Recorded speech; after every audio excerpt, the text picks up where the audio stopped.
Welcome back to the Messy Reformation. My name's Jason Rice, and I'm the Associate Pastor at Bethel CRC and Chaplain at Central Wisconsin Christian in Waupun, Wisconsin. My co-host is Willie Cronky. He's a member at Pease CRC in Pease, Minnesota. We're just a couple of guys who love the Christian Reformed Church and want to see Reformation happen in our denomination. But we realize that whenever Reformation happens in the history of the church, things get messy.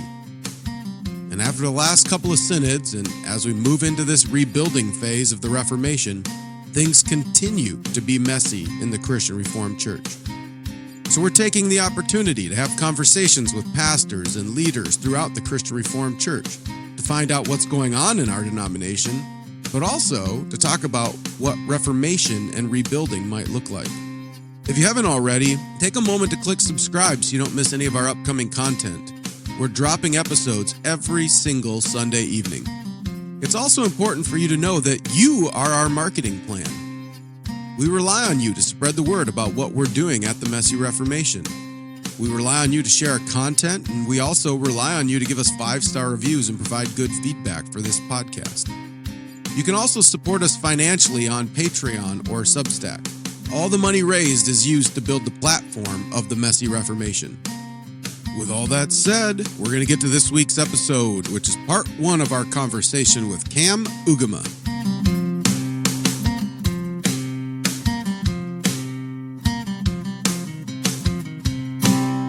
So Cam, why don't you go ahead and kick us off? How about you tell us a little about you, your family, and the church you're currently serving?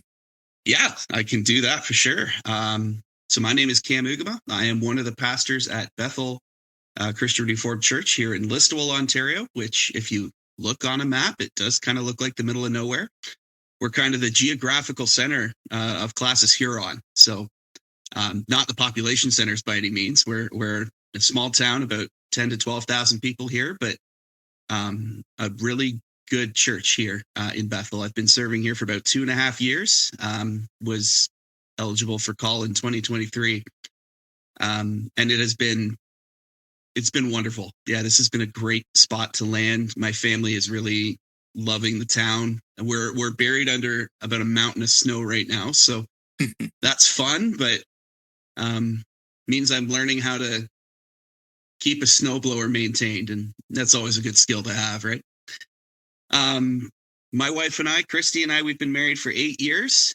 We've got 3 kids. Our oldest is 5. She's SK here at the local Christian school, and our youngest is about 16 months old. So we're in a busy time of life, people keep telling me, and I keep feeling it for sure. For myself, I mean, I grew up fairly close to here, about an hour and a half south, near London, Ontario, for those of you more familiar with the Ontario geography. I'm the oldest of 3 sons of a turkey farmer. Bit of a everybody double takes when I say that, but it's it's turkeys. They're busy around Christmas and Thanksgiving, and it's a little slower the rest of the year. So that was all right growing up. I grew up a CRC guy. We went to first CRC in St. Thomas. That was my home church for many, many years. My grandparents, my parents, my aunt and uncle are still at that church. It's one of 3 churches in St. Thomas, which, is pretty crazy because that's a city of about 40,000 now. But, when I was growing up there, it was maybe, a little under 30. So, God continues to be faithful in that town too, which is lovely. My wife and I got married. We moved a little ways east to Ingersoll, which is just east of London. And then when we took a call, we came up here to Bethel.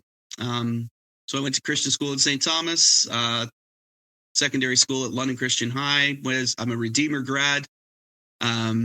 Obviously went to Calvin, but I also in between there, I spent some time at Heritage Theological Seminary in Cambridge, which was a Baptist seminary. So that had its own interesting moments and challenges, but God used those years well too. So yeah, that's me. Yeah. Well, good. Yeah. Talk a little bit actually about your time at Heritage. We don't get many who deviate off the reformed beaten path here. So, I mean, what led you there in the first place, and did you enjoy your time, etc.? Yeah, there was a couple of things that led me there. I mean, the first thing, when I started at Heritage, we weren't my wife and I hadn't met yet, so you know, geography wasn't really a concern. But they were actually at a point with Calvin where they were just having conversations about, how do we maybe adjust our MDiv program a little bit to reflect the reality of what ministry looks like in the CRC. And actually, the first couple of times, I wasn't a great student when I was at Redeemer. Let's preface that right away. My mindset was seized at get degrees, and that was not really that good. So I applied to Calvin, and Calvin said no. And then I applied again, and they said no again. So it's just, so then I still wanted to pursue this call. I really did feel a call to ministry, and I wanted to pursue that. So I knew Heritage was at a point where they were taking students from anywhere. So I applied, I got in, and I really found the experience there. It was challenging for sure, and not just because I'm a Reformed guy surrounded by a bunch of Baptists, and they all want to know why I think we got to baptize our children. But yeah, it was challenging in a good way. There were a lot of really good professors there who pushed me, who forced me to think differently and deeply about a lot of different things. It was good. It really pushed me to be ready. I think not just for the academic part of seminary, but for ministry in general too.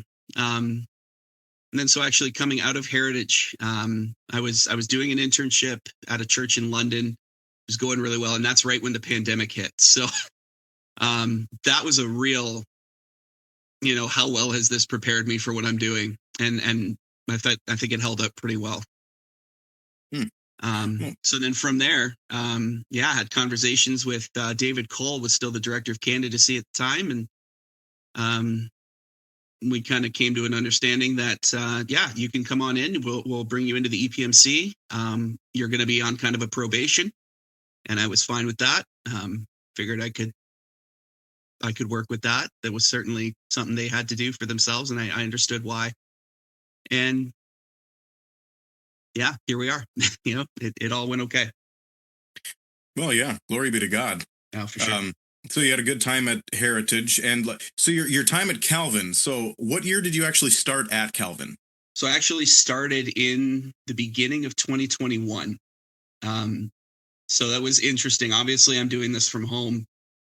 I had a wife and a kid at that point, so there wasn't any way I was going to just kind of uproot my family and remove it across a border that nobody could get across at that point.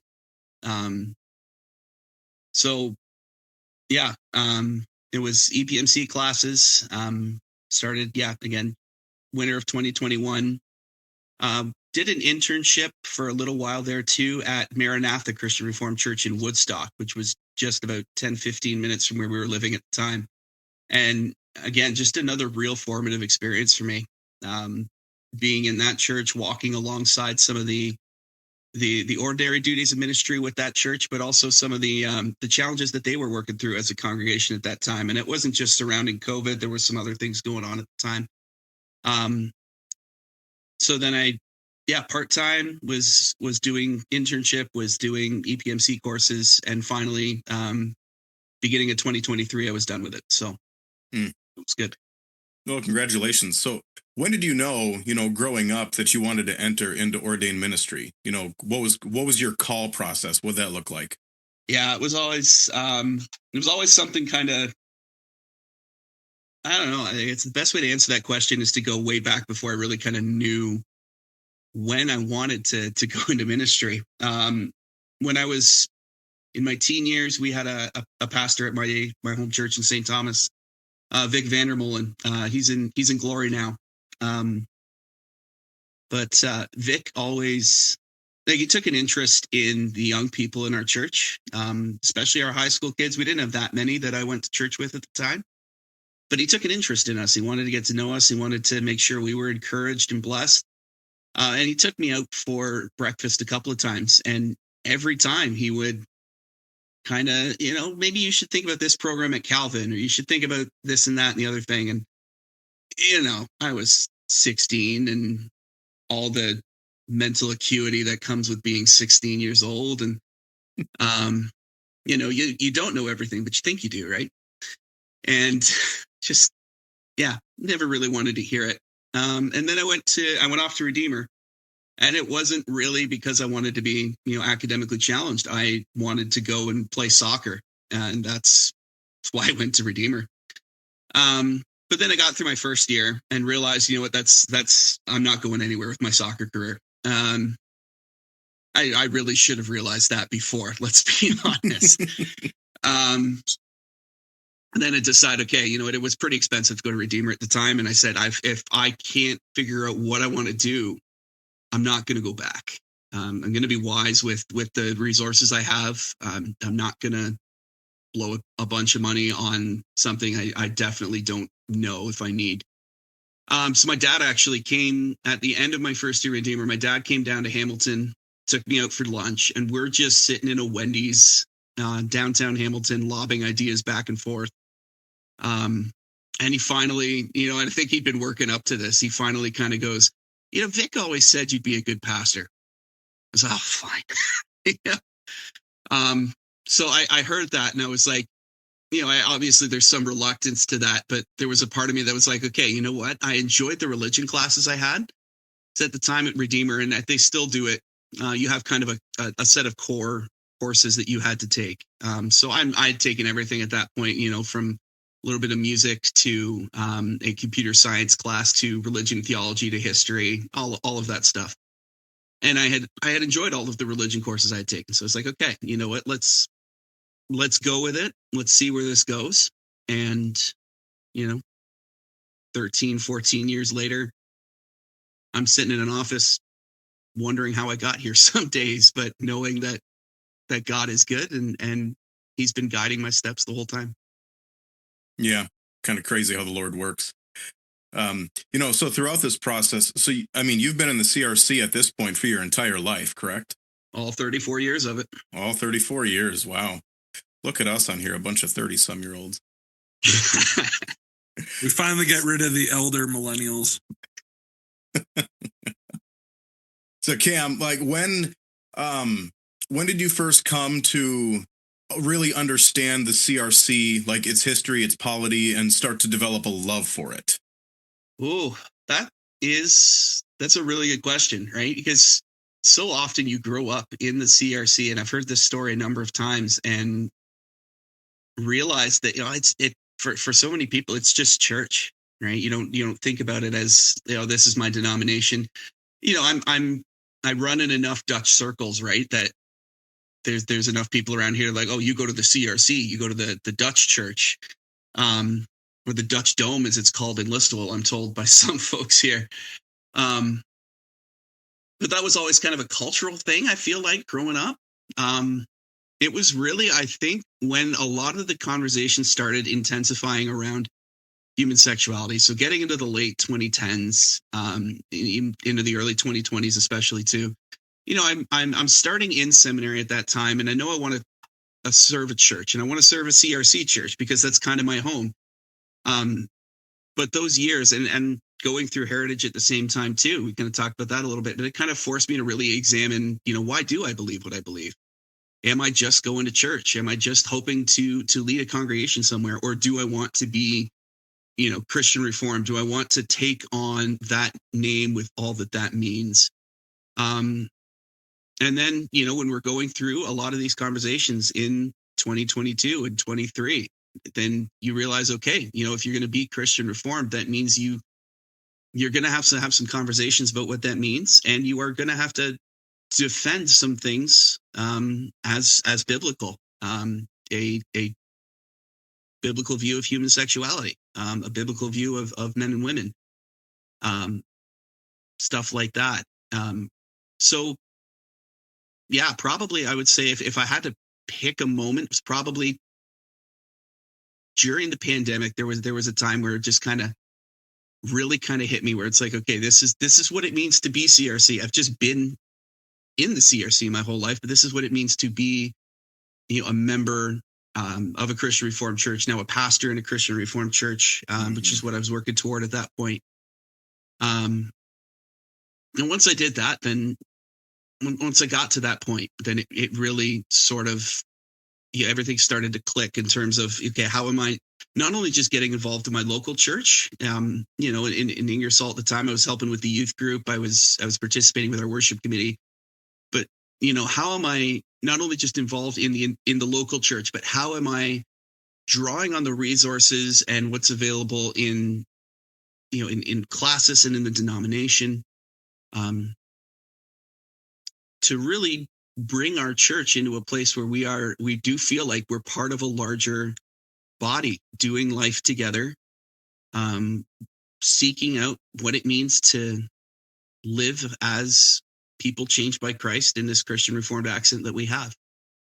And yeah, by the time 22 rolls around, we're more able to interact with things. I'm starting to go to classes meetings just to kind of sit in and be like, hey, what is this all about? What am I getting into when I go to a classes meeting? And I mean, we're at a point now where last year, 2 years into ministry, I've now chaired a classes meeting. On our CMLT, when you go from a place, I feel like, where it's okay, I'm just in something, to now I'm really a part of something. The passion really comes out, and that's true for me. I'm certainly speaking anecdotally here. But the passion really comes out, and I really, love being a piece of the broader denomination. I've had my name up for synod the last couple of years. We've had good qualified people who have been chosen instead to go. I just got to go and report on it last year for Abide, so that was a different thing too. But yeah, it's certainly, going from that place of, okay, this was, what I grew up in, to this is my denomination now for sure.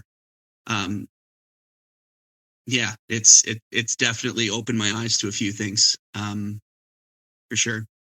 And growing up too, like, right, my dad was chair of council, I don't know how many times, because, that's just how it was, right? You kind of circled back and forth between the same couple of people, but, you never really understood what that meant and the kind of responsibility that carried, until now I see somebody else taking on that mantle, and I'm like, oh man, that's why dad wasn't home all the time. So it wasn't just the farm, it was, oh man, he had all these sheep he was caring for too.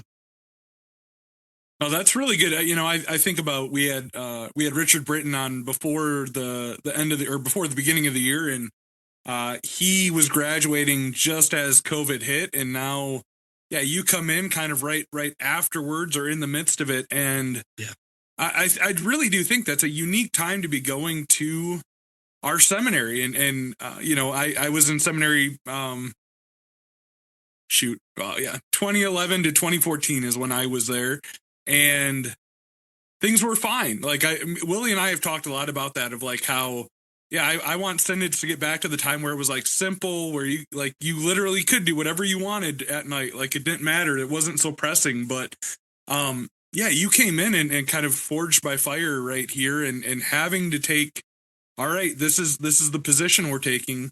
And yeah, bringing up Abide, like, how do you get connected there, and how was that as like having a network kind of to lean into as you were starting in ministry? Yeah. So yeah, I wouldn't say my affiliation with Abide is like super tight or anything, right? But it was one of those things where a friend of mine, a guy named Simon Veenstra, I'd met him at a young adults retreat probably 10, 11 years ago now. Wonderful guy, good friend. But Simon's really involved there with Abide. And the steering team really had, because Synod was going to be in Ancaster, be in Canada, they wanted a Canadian to help out with the reporting. So they asked Simon if he knew anybody. Simon reached out to me, and again, because he's such a good friend, I was like, you know what, I feel like I have to. It's not always necessarily what's being asked, it's who's doing the asking, right? But it was a really good experience. And I mean, talking about Abide in general too, right? I mean, I know I just said like my affiliation is not really that tight, but the resources that have been on the website, some of the articles that have been written, they've been really helpful. Not only as I discern what I feel about some of these things like the human sexuality report, which was not really a controversial thing for me or even in my church, and that's been a blessing. But how do I guide people through reading it well, understanding not just the theological aspects of it, but the more what people might call pastoral aspects of it, the parts where, you know, hey, we do have things we need to acknowledge where we have fallen short, and we do have to do a better job of ministering well to people who are struggling with same-sex attraction. All of these things. Having that resources to lean into, it's definitely been a help. It's definitely been a blessing. The more I work through what it means to be a pastor, the more I understand kind of what the role is entailing. The more grateful I am for people who are willing to give of their time and energy to write articles, to say, hey, this is what has worked for me, and maybe this will work well for you too, or even just to put their thoughts out on a blog somewhere and just say, hey, maybe I'm just kind of working through these things in my head. These aren't finished things. Because I mean, none of us are really finished people, right? The Spirit is still moving and working in all of us.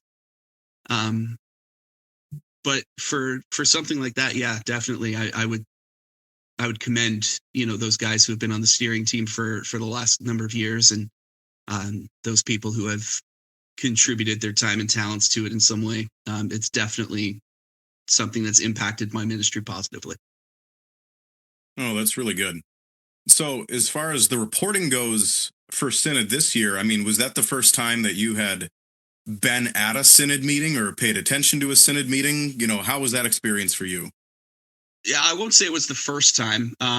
We made the effort in 2023 when I was declared eligible to call to drive down to Grand Rapids and be there. So my parents were watching my kids. We had two of them at the time, and my wife and I went, and I got to be physically there in the room for that Tuesday morning where the candidates were presented, and it was just a really, really cool experience. And then we decided, hey, we're here, let's actually kind of sit in on a couple of sessions and see what it's all about. So we, you kind of know what it's all about, but it's a whole different feel when you're seeing it in person, right? So we sat in on, I believe it was the faculty interviews that year.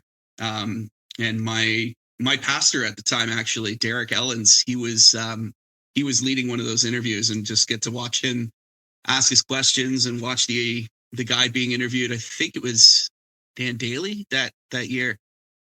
Just did a masterful job of answering and speaking to the folks on the floor. It was really good. And then, you go home, and I've got the live stream fired up, and I'm watching people that year just, watch it blow up right at the end. I know Jason's talked about that fairly often, what he was feeling at the end of that one. That was a difficult one for sure. So definitely have followed it before, definitely have been invested in what's going on. So, this wasn't really new in that sense, but it was definitely different being in the room every day. It's in that Redeemer gym. And I mean, I know that gym like the back of my hand at this point, right? So I'm looking at like, oh, I went flying into the wall there trying to, stop a ball or something, right? But it was good to just be in the room to really be able to take in not just what's being said and not just how it's being said, but the mood of the room too, right? Because when you're watching the live stream, you focus on one person who's speaking at a time, and that's one thing, right? And it's good. But when you're in the room, you really get to kind of read not just the one person speaking, but how it's being received. You're reading other people's body language as they sit at their tables. you kind of get a sense of, day to day how certain people will say certain things. So it was definitely different, being able to follow it consistently like that, and I really appreciated the experience. Well, good. You'd kind of brought up the human sexuality issue. That's what kind of got the wheels turning in your mind. I'm wondering, as far as your classes goes, you're in classes Huron, correct? Yes, that's right. How has Huron, in your estimation, kind of navigated these discussions and the difficulties of the last few years? In your estimation, anyway. Ooh, and this is I want to speak well of people, I really do, but there are certain ways I think in which um I had some points of contention, and I want to be honest about those while also upholding the ninth commandment, as I talk about what people are thinking and feeling and saying at classes meetings. We've struggled, I think, as a classis with how to implement some of this stuff well. We have one church that is under limited suspension. So trying to navigate, how do we minister well to them at the classis level, as they're still kind of going through their own process. We have one other church in our classes now where there's been a split. There was a small group in that church that didn't feel like the local church was doing enough to be Christian Reformed in this sense, and they've broken off and formed their own thing. They're now recognized as an emerging church under the leadership of a completely different church from the one they're breaking off of. So that's been really, really challenging. I think if I'm going to say this with as much grace as I can, we have a desire to be pastoral, and I use that term pastoral, and again, because as a pastor, sometimes I'm calling people to account, right? But we have a desire to be like a soft pastoral, right? Like a gracious, you take your time, you figure out what you need to do. And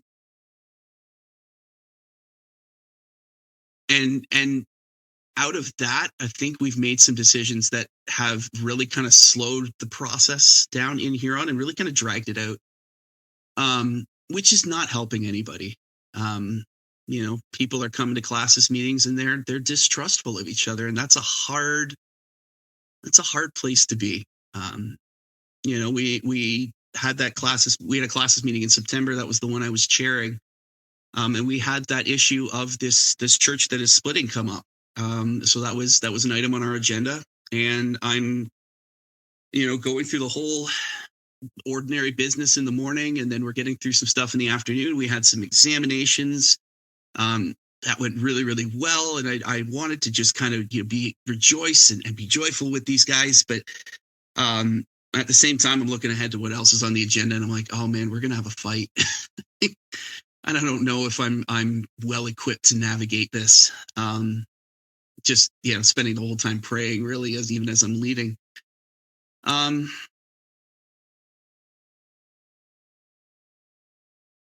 To say we're split on how to handle the issue well certainly is I think that would be fair. Part of the other issue too is that certain churches in our classes as well are wondering, are we able to enforce what Synod has told us under Canadian charity laws? And I'm not going to pretend to understand the whole argument. I've tried. It's our administrative committee has gone to lawyers to try and figure out, can we abide by Synod's rulings? And I'm sure we're going to hear about that at the next meeting too, which is I think in a month. But yeah, you don't necessarily want to come off as the fall in line, or else here comes the hammer. But there's got to be a space between here comes the hammer and here's a here's a pillow, right? Scripture tells us that God disciplines those whom he loves. And, as I think of this church under discipline, right, I have a lot of love for the people in that church. I really do. And if they're listening, I hope they hear that. But sometimes that love is frustrating, right? Maybe it's my relative youthfulness too. I want it to be done. I want it to be over with, and I want to move on to the next thing. But they have their own things to sort out, their own issues to work through. So, we'll see how that goes. I guess the short answer, I've given you the long answer to the question now, Willie. I'm sorry, that was pretty extensive.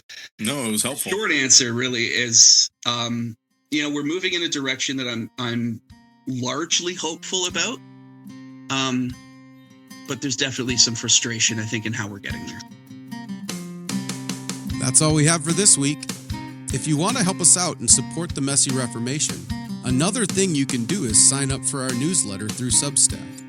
That way you'll get episodes and summaries sent directly into your email inbox. It also gives us the ability to communicate with our audience, which is one of the biggest struggles of a podcast. So head over to the Messy Reformation on Substack and sign up for our newsletter. But until then, don't forget this is Christ's church, and he bought it with his blood. And we've been warned that wolves will come in trying to destroy the flock. So keep a close watch on your life and on your doctrine. Preach the word in season and out of season, and keep fighting the good fight in this messy Reformation.